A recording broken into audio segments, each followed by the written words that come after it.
They're not trying to sell you beer or oil, comics, or Dungeons and Dragons. ESG exposed. Hello, this is Robert Romano with comicsgate.org. Tonight I'm talking about ESG, the environmental, social, and governance investment model. Views industries like beer and alcohol, oil and fossil fuels, comics, and traditional role-playing games like Dungeons and Dragons as harmful and both socially and economically.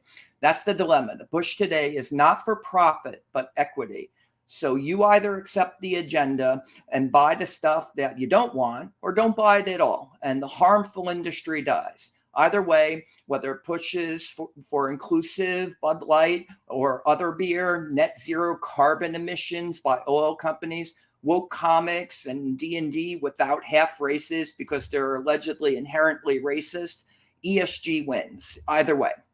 On entertainment, indies are the only thing that stands in the way, like Comicsgate. But on energy, capitalism, and agriculture for our national survival, it will take collective action in legislatures and by elected leaders to prevail.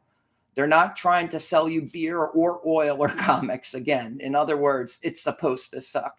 Hey, thanks for joining me tonight. Or if you're catching this on replay, I really appreciate it. I wanted to go through a few articles tonight that kind of demonstrate what's going on with ESG and how they're really not trying to sell you anything. When you look at the Bud Light boycotts that are going on right now in response to transgender activist Dylan Mulvaney during March Madness, trying to sell Bud Light or not trying to sell Bud Light, you see that the sales are suffering for Bud Light. It's the number one selling beer in America. And so one of the impacts of not selling as much Bud Light is that in stores like Walmart, for example, they could have smaller shelf space for beer in general, because if they're not going to sell Bud Light, they might not sell much of anything. And that's really the dilemma here. And so you would ask the question, why would Anheuser-Busch do that to their company? Why would they not want to sell beer? And yet that looks like exactly what has happened. Now they're laying off the marketing people or giving them leaves of absence that had come up with this kind of harebrained idea, maybe not to sell beer. But if you look at the ESG movement, you'll find that kind of like oil, like you see oil companies going green right now, like ExxonMobil. You have green investors are getting onto the boards of directors. BlackRock is, kind of controlling these boards of directors, and Vanguard and other investment funds with the idea of moving to a net zero carbon emissions kind of outlook for oil companies by 2030 or 2050, because they don't want oil. They want to move away from oil. So in the case of alcohol, they want to move away from alcohol, which they view also as kind of a harmful thing. This is a publication for professional investors, in-depth insights from NN Investment Partners. Focus point, ESG and alcohol. Invest responsibly. Active engagement of NN Investment Partners. This focus point discusses the harmful use of alcohol, ways of reducing harmful impact, and the investment risks and opportunities involved. How does NN Investment Partners, as a responsible asset manager, engage with alcohol producers on issues such as responsible drinking, carbon footprint, and water scarcity? So you get an idea here that alcohol in general, beer more broadly, maybe they feel like it fuels like a toxic masculinity or something like that, that they don't want alcohol to be a predominant industry. It's something that, there's certain demographics, maybe feel that it's more skewed to males who enjoy sporting events like hockey, playoff hockey seasons going on right now, go Islanders. Or football in the fall, baseball, you're going to sell a lot of beer at these sporting events. And so this could be viewed as something that is generally harmful, just in general. But you can see why ESG would have it in for alcohol in that context, particularly when we look at some of these other examples as well. I mentioned oil. They want to move away from oil as they're trying to reduce everyone's carbon footprint. And so Looking at Bud Light suffering a bloodbath. This is Fox Business's longtime and loyal consumers' revolt against transgender campaign. In Bud Light's effort to be inclusive, they excluded almost everyone else, as a St. Louis bar owner. And here follows several kind of anecdotal cases of restaurants and bars and breweries losing money as a result of the Bud Light sales going down.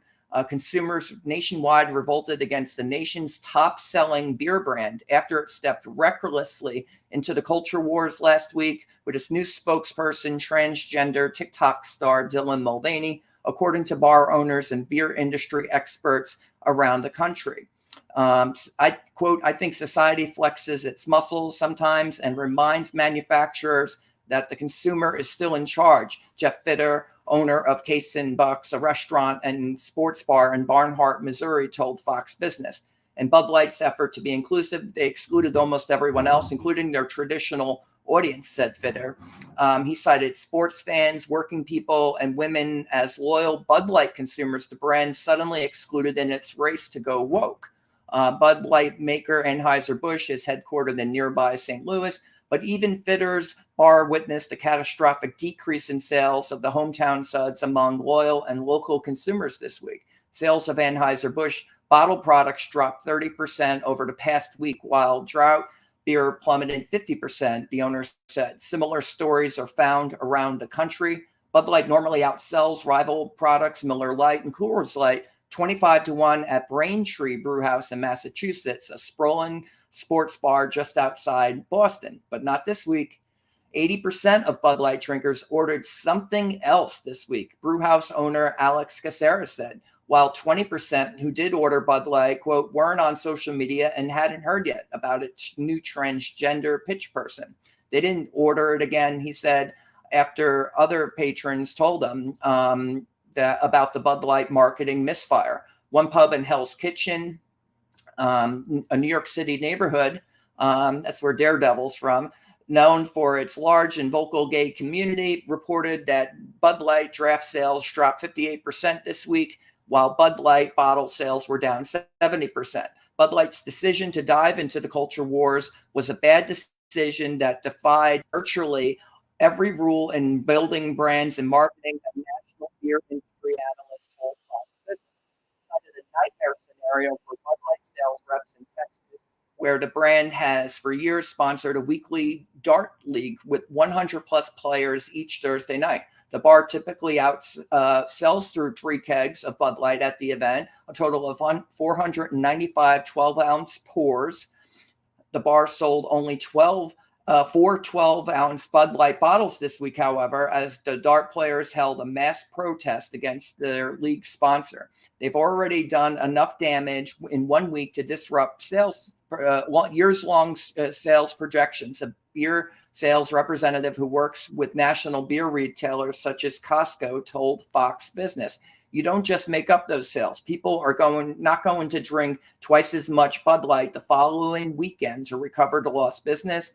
For a brand as large as Bud Light, the public relations calamity already represents millions of lost dollars, even if the consumer revolt ended tomorrow. The Bud Light is also famous for hiring the best marketing people, the national sales rep said, but this time they hired the wrong person. Bud Light Vice President of Marketing, Alyssa Heinerscheid, said she was inspired to update the, quote, fratty and out-of-touch humor of the beer company with inclusivity in a March 30 interview with the podcast Make Yourself at Home. But her effort to be inclusive excluded the people who matter the most, Bud Light drinkers, according to St. Louis area operator John Riker. It's kind of mind-boggling they stepped into this realm, Riker, who owns Harpo's Bar, Grill in Chesterfield, Missouri, told Fox Business. So let's focus on this idea of inclusivity. Alyssa Heinerscheid, she is not speaking out of turn here. This is exactly what you would expect from a company that has bought into ESG like Anheuser-Busch, but as they're known today, AB InBev. AB InBev is based in Leuven, Belgium. Anheuser-Busch is not an American controlled company any longer. They do own Budweiser, AB InBev, but they also own Corona, Stella Artois, Beck's, Hoegaarden, Leffe, Bush. You see Bush down there. Rolling Rock's on this list somewhere, and they own Michelob as well. So you can see that they're actually a global company now. Now, Anheuser-Busch was acquired by AB InBev in 2008. Anheuser-Busch goes back to 1852. They're over 170 years old. And so that this is a situation where it got acquired, bought out a long, long time ago. And it's going to have impacts. So people are focusing in on the Bud Light. They want to boycott that right now. Certainly that's sending quite a message, and it is certainly hurting their sales. But in the case of this inclusivity, if you look at AB InBev's approach to ESG, this is their 2022 ESG report. They state an explicit goal for diversity, equity, and inclusion, but also smart drinking and moderation. So you go back to this idea that alcohol is viewed as inherently harmful. She says that it's fratty and out of touch, and they need to be more inclusive. Well, she's just reading what the company charter says. It says beer is inclusive, natural, and local. Our 8 strategic priorities culminate in 3 cross-cutting themes that best capture the shared prosperity we aim to bring to the world. Inclusive, from thousands of farmers to millions of small retailers to colleagues and consumers, we strive to improve livelihoods and increase access to opportunity.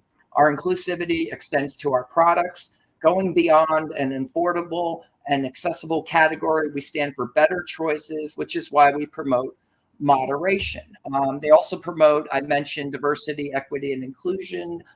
It's been revealed by America First Legal that they have civil rights they're filing a civil rights complaint with the U.S. Equal Employment Opportunity Council, and that's the one that's based in Missouri, but it's a federal agency, and they're stating that their racial and gender hiring quotas are a violation of Title VII of the Civil Rights Act. Well, that's something I've been calling for as well. Former President Trump, he's running for president again. And he says he's going to do an executive order. And I've in February was saying that they should use federal antitrust laws, but also the violations of Title VII, like we're seeing with AB InBev, but not just AB InBev. We've looked at this in the past where entertainment companies, pharmaceutical companies, like Disney, Hasbro, Warner Media, was AT&T, now it's Discovery, but they're all using this kind of diversity, equity, and inclusion as a hiring formula, but really they're just racial and gender hiring quotas. And I argue that that's a violation of Title VII. America First Legal is also looking at this and stating that there are Title VII violations. And so this is really not that surprising. I mentioned the oil situation, and it is true that these oil companies are definitely trying to reduce carbon emissions. They don't want to be oil companies forever. We cite the example of ExxonMobil. This was actually a pretty long piece I did my day job where we went through the Labor Department regulations. We note that only about 37% of the retirement market is impacted by the Labor Department rules. That's employer-based, defined benefit, and defined contribution funds. But there's about $32 trillion of retirement investments nationwide. But so the Labor Department's not exclusively an appropriate vehicle for addressing ESG wholesale, especially when you look at oil production as a big kind of factor here. The largest oil producers in the U.S. do not appear to have major plans to increase production through 2025. A review of U.S. Energy Information Agency data and corporate reports of U.S.-based oil companies reveals, despite oil prices topping $120 a barrel and inflation hitting 9% in 2022. According to EIA, U.S. oil production reached 12 million barrels per day in 2022 and will reach 12.6 million barrels per day in 2023.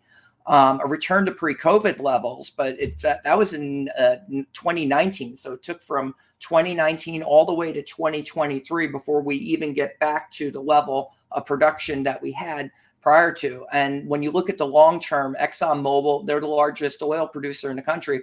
They announced they would produce about 3.7 million barrels a day, about 18% of all U.S. oil consumption from its facilities throughout the world, which would remain relatively unchanged through 2025. The estimate for 2022 was up slightly to 3.8 million barrels per day and is expected to rise to 4.2 million barrels a day, but only by 2027. In the meantime, OPEC is reducing production right now, so oil prices are actually, they've been kind of elevated in the past several weeks. Now, long term, though, ExxonMobil reports in its 2020 corporate annual report that it's, quote, positioning for a lower carbon energy future by, quote, working to develop breakthrough solutions in areas such as carbon capture, biofuels, hydrogen, and energy efficiency process technology that can help achieve the Paris climate objectives. In early 2021, ExxonMobil announced the creation of a new business, ExxonMobil Low Carbon Solutions, to commercialize low carbon technologies.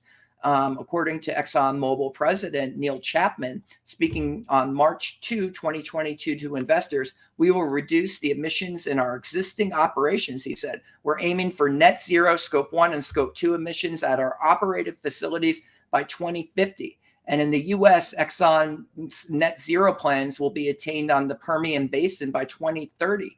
Now, I mentioned BlackRock, they're a hedge fund. They have more than $9 trillion of assets, one of the biggest movers and shakers in ESG. They've placed a bunch of green activists on the board of Exxon, basically to make it a not oil company, thanks to ESG. Other hedge funds like Vanguard also make similar ESG investments. Chevron, similarly, doesn't have much plans to substantially increase production. They too have goals for net zero emitter by 2050. So you have this idea that they don't want to really sell us oil. And I'm kind of coming back to this. They're not trying to sell you oil. They're trying to get rid of oil. And they're making it massively profitable to do this. Why? By restricting oil production, they are actually making the prices of oil go astronomically high. ExxonMobil in 2022 posted more than double the profits it did in 2021, growing from 23 billion to 55.7 billion in 2022, which was more than 2008's 45.2 billion. By restricting oil supplies, oil companies like Exxon posted record profits. And we've spoken about this before, get woke, go broke. In the context of oil companies, well, it's not really true, because it's a comforting thing to think, though, because you think that, oh, the free markets will intervene, and then we'll get, ESG will just kind of go away. Former Labor Department official Papazzella was calling it a fad on the Bill Walton show recently, this whole ESG thing. Talking about the Labor Department regulations that they were issuing. So it didn't seem like they were taking it to, as seriously maybe as they should have. I think that Trump has kind of gotten wiser to this. And so he's saying he wants to do an executive order. I say use Title VII, civil rights violations, you could restrict retirement investments into companies that are doing this diversity, equity, and inclusion in violation of the Civil Rights Act. You could go against oil companies that are colluding with green companies to reduce production in a bid, in a collusive manner, anti-competitive, in a bid to raise prices and gouge consumers. So I think there are ways to kind of attack ESG, kind of legally from the government's point of view, because we're going to require oil and natural gas. Even Elon Musk, after Russia invaded Ukraine, was saying that we need oil, we need natural gas, and we're going to need it for quite a while. Even if, he's selling electric vehicles, he's one of the number one beneficiaries of ESG in history. And so he's saying that we need to do that. So I think that we should kind of take that seriously. But I don't think the free market's invisible hand in this case is going to really come into play, because we really don't have, free markets in this country. We have a kind of a protected economy. the U.S. economy, and then in the context of the global economy, we're competing with others. The other thing to keep in mind is that Republicans often talk about energy abundance. They want to increase production. Well, that's going to bring prices down. So if you're an investor, what's going to be more profitable? Acting like a cartel where you restrict production and so prices go up, or energy abundance where prices are going to go down? You might make more money with ESG, a green Exxon that's restricting oil production. So simply stating via fiduciary rules at the Labor Department that they have an all things being equal test in the 2008 and the 2020 Republican administration Labor Department regulations, which basically stated that if it's a pecuniary factor, you can do ESG. It's okay. It didn't really ban it. Somehow Trump got it in his mind that he had banned it in 2020. But I assure you that the ESG rule in both 2008 under the Bush administration and 2020 under the Trump administration was not a ban on ESG. It just stated that a factor needs to have a pecuniary kind of feature so that you're applying the prudent man test under the Employee Retirement Income Security Act. That's ERISA. That's what the Labor Department issues its rules under. And if it's profitable, the fiduciary can make the investment. But then again, Labor Department rules only impact a little bit more than 1/3. It doesn't impact the individual retirement accounts. It doesn't impact the federal thrift savings plan. That's the federal employee retirement system. It doesn't impact state and local government pensions and so forth. In any event, Republicans since 2008 at least have promised that ineffective fiduciary rules for retirement plans that only impact 1/3 of the markets will somehow save us. They promise, but no, they really, really won't. And it's I'm a little disappointed, but I'm not at all surprised. But you get this idea that there's more that needs to be done with regards to dealing with this issue. I mean, a lot of people are rightly focused on an all-American company like Anheuser-Busch and Bud Light kind of going against the grain and going against their consumers. And the consumers have proven, just like the Boston Tea Party proved, that boycotts can be incredibly effective at basically stopping or calling attention to a very important issue and making it so that everyone's going to pay attention to it. The colonists were throwing tea back in the harbor. Americans are now boycotting Bud Light. And you look at how the Tea Party was able to lead the road to the American Revolution. The Tea Act happened in 1773. By December of 1773, you had the Boston Tea Party. By 1774, the Continental Congress was being convened. So they were able to take the momentum from sending such a message to the British to convene the Continental Congress in 1774. Thereafter, you have the battles of Lexington and Concord, because by then Boston was being encircled by the British Navy. You had battles, and then by 1775, 1776, you're convening the Continental Congress to eventually declare independence. And so boycotts can have an incredible impact. And so the Bud Light boycott could be something like that. But it probably needs to focus in on what's animating not merely the marketing campaign, but this push for diversity, equity, and inclusion. The Bud Light marketing rep, she was stating that this had to do with inclusivity. And in Comicsgate, everyone's very familiar with kind of the woke culture that's taking control of the entertainment companies.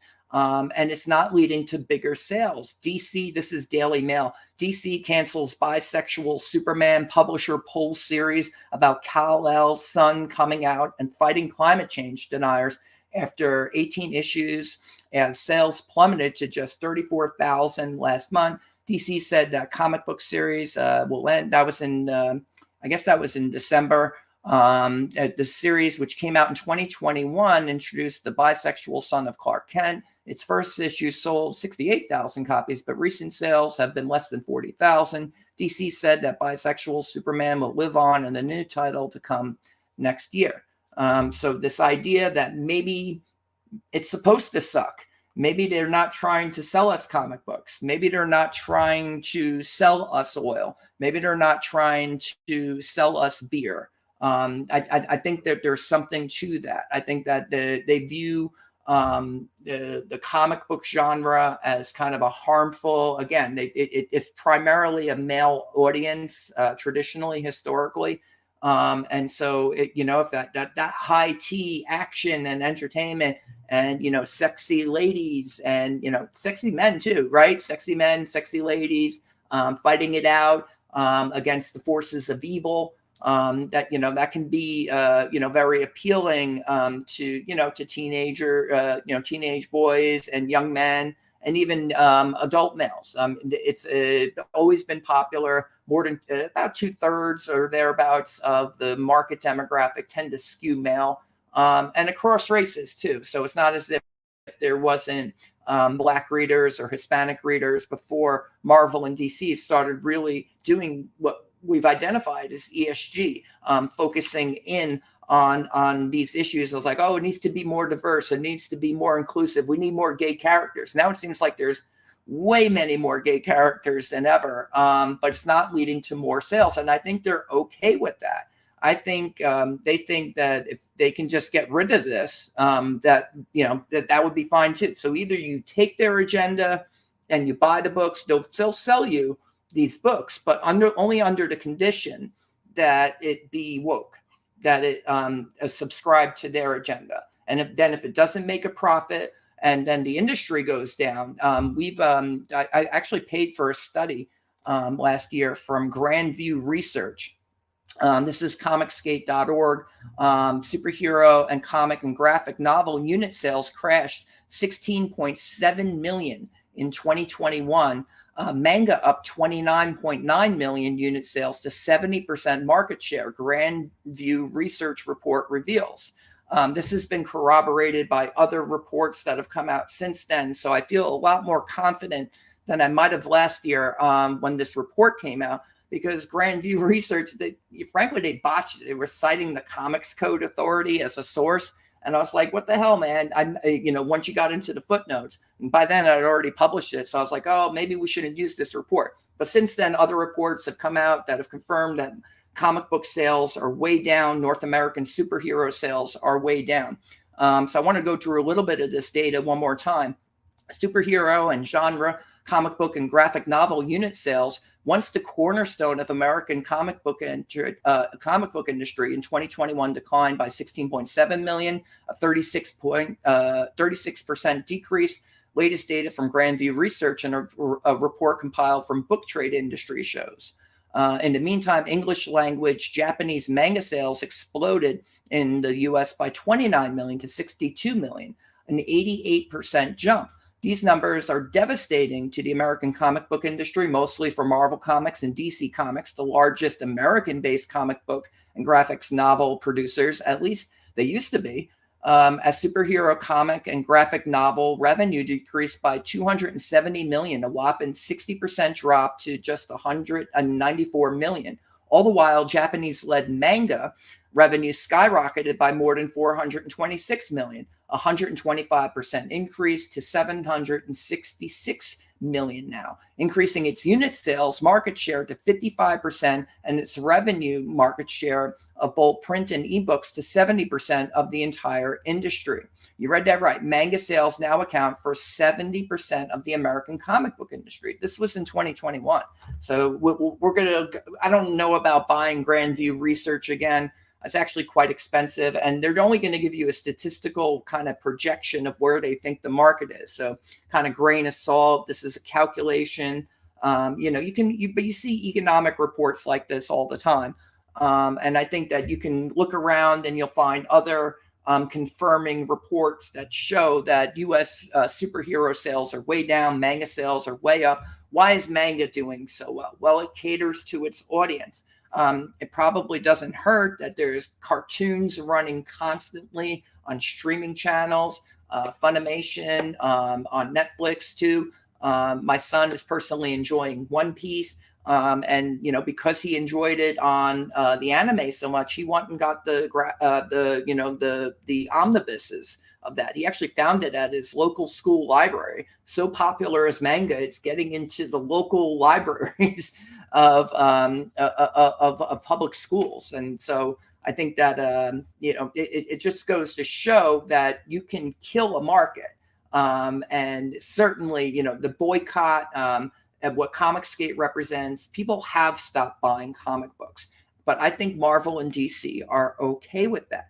I think they're just as happy to see it go away. Just like the ExxonMobil will be happy to see oil eventually go away. And it's contradictory, right? Why would Anheuser-Busch want beer to go away? Well, maybe they think it's harmful. Maybe they think it, promotes toxic masculinity or something like that.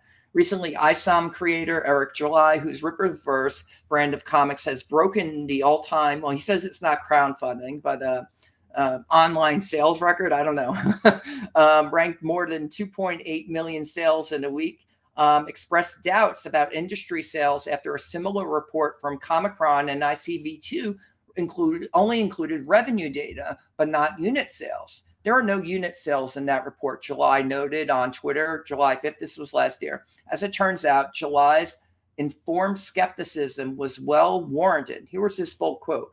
There are no unit sales on that report, considering that there was a major event in 2020. Being above that would not be doing anything special. Books cost significantly more than what they have ever cost, and there was a massive price increase last year.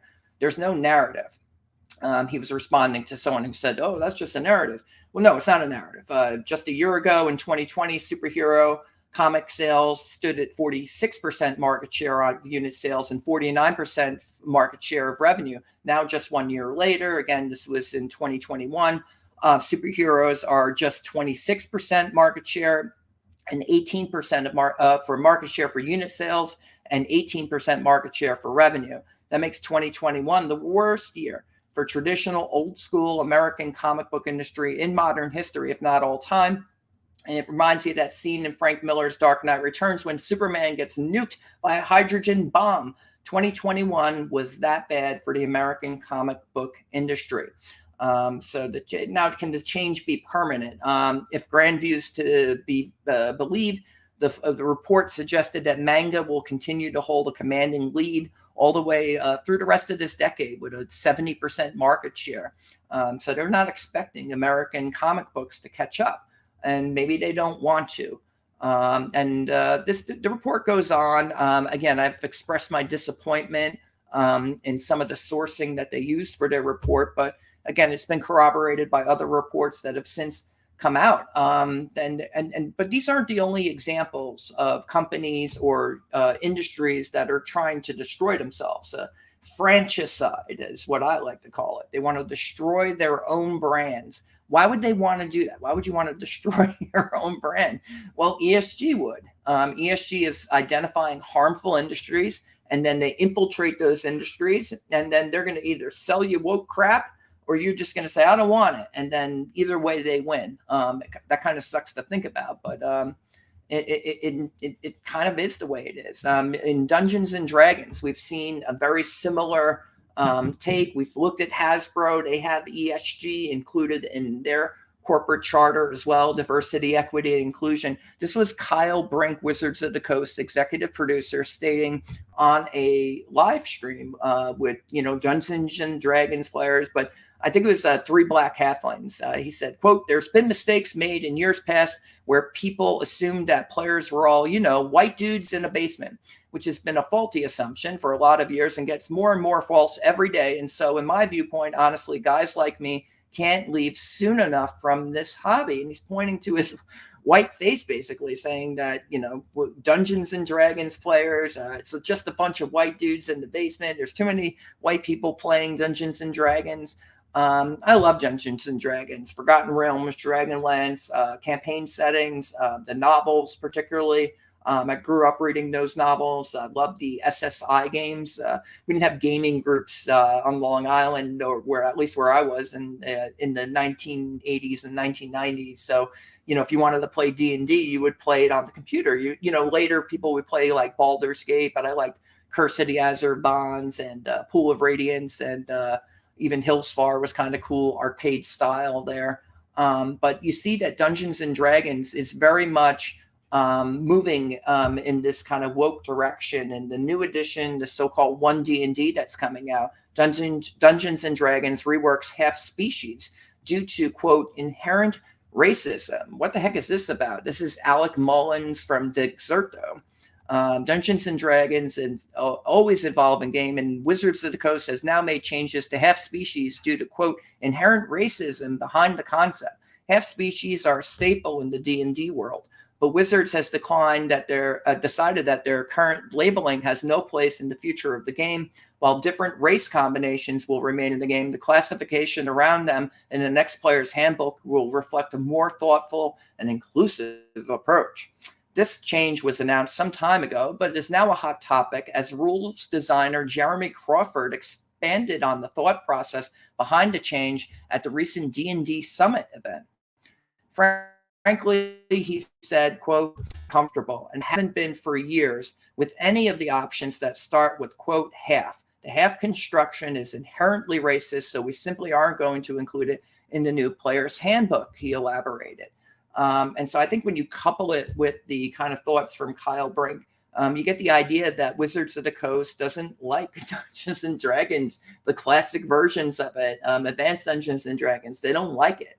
And that, if you don't buy it, well, maybe they're okay with that too. So it's hard to believe that, that profit isn't their primary motive, but we always say that they're virtue signaling. And so, yeah, it's not profit. They want equity. And if that means that there's less toxic males playing Dungeons and Dragons, I guess, I guess you can't make an omelet without breaking a few eggs. And so that's pretty much what I have on store here. We've gone through comic books. We've gone through oil. We've gone through Dungeons and Dragons and beer. Don't forget AB InBev, the Belgian company, no longer the American company, and their diverse and equitable and inclusive approach to tanking beer sales and making suffering a bloodbath for for markets and for bars and pubs that depend on a vibrant, I think, beer industry to stay afloat. So something to watch out for. I did want to leave you with a few. I hate to just talk about problems and there not be any solutions. I think the boycotts, obviously Comicsgate, the boycott against Bud Light, these are very successful. You can see how successful they are, and then calling attention to these problems and, hopefully, creating alternatives. If you're a beer drinker, might I recommend, Yingling. They're not owned by Anheuser-Busch. You could do Coors and Miller, maybe it's Miller time. Or you could just have some wine. I prefer wine myself. But talking about some solutions here, what could be done? Republican administrations, Trump administration, if he gets in, maybe DeSantis will be the guy. Doesn't really matter in terms of, because you're going to have a policy, and the policy is what's going to be most important. So I propose that Congress, Labor Department, and the Federal Employee Retirement Plan and states could ban any investment by retirement plans into companies that are violating Title VII. Congress has explicit power under the 14th Amendment. That's how they passed the Civil Rights Act, to guarantee equal protection of the law. Diversity and inclusion's racial and gender-based hiring quotas are explicit, flagrant violations of federal laws, but also state laws that have civil rights protections as well. And so state Republican attorneys general should enforce those laws, but they can also sue in federal court. In addition, state legislatures could put into place prohibitions for investments, not merely for public pensions and ESG, which a lot of states are doing. They're saying, oh, we're not going to invest in ESG. Well, most of the red states didn't really have significant investments. So you've got to go to like California, New York, Colorado, places like that. That's who was doing it. So if you want to take care of that, you probably need Congress to intervene. And again, these Title VII violations, you're not allowed to discriminate under the basis of race or sex in federal law. What else could be done? State Republican attorneys general might also wish to challenge the Labor Department, SEC, IRS, and state rules explicitly allowing for D&I, racial and gender hiring quotas as an ESG factor in violation of Title VII. along with Securities and Exchange Commission's rulemakings that will enforce ESG on companies that don't go along with these policies. The SEC is attempting to make certain that companies that tout ESG are sticking to what they say. So why are illegal racial and gender hiring quotas being incentivized by federal regulations? Perhaps state attorneys general should ask the Supreme Court if it's even allowed. Congress, similarly, the Labor Department, Federal Thrift Savings Plan, they could go at banning retirement investments into companies that are violating federal and state antitrust laws. And the way they're doing that is by engaging in divestment of U.S. carbon energy that we still need, price gouging American people at the pump, leading to inflation, and favoring green companies. That's collusion. It's illegal. It's anti-competitive. Congress has explicit power to craft antitrust legislation, which they did more than a century ago. Under Article 1, Section 8's power to regulate commerce, it's about time it was enforced.